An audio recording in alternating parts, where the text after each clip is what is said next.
समस्त मैथिली के चाचा चाची के हम गोर छुको गोर लागे छी। हम मैथिली सिंगर रोशन लाल यादव और अंकुश बाबू के एगो प्यारा सा शिव चर्चा गीत आलिए, तो अहाँ सब सुनू, ज़्यादा से ज़्यादा प्यार आशीर्वाद दियो और मिथिलांचल का आगा बढ़ाबू। धन्यवाद।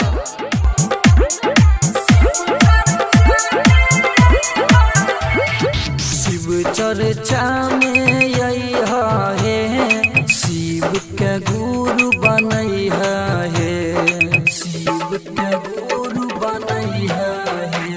शिव चर्चा में यही है, शिव के गुरु बनई है। दुख सबका दूर करता कगन के हाथ रचई है। शिव चर्चा में जई है, शिव के गुरु बनई है। डीजे बबलू राज, डीजे बबलू राज, डीजे बबलू राज, मधेपुर मधेपुर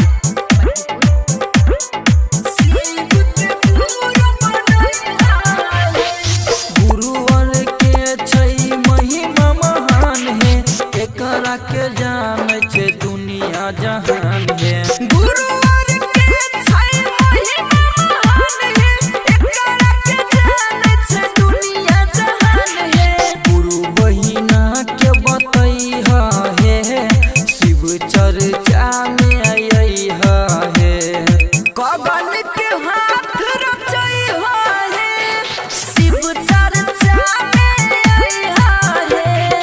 डीजे बबलू राज, डीजे बबलू राज, डीजे बबलू राज, मधेपुर मधेपुर शिव के गुरु बनई है। बसहा के कर छै बाबा सवारी, खुश होके जाय छै दुखिया लाचारी।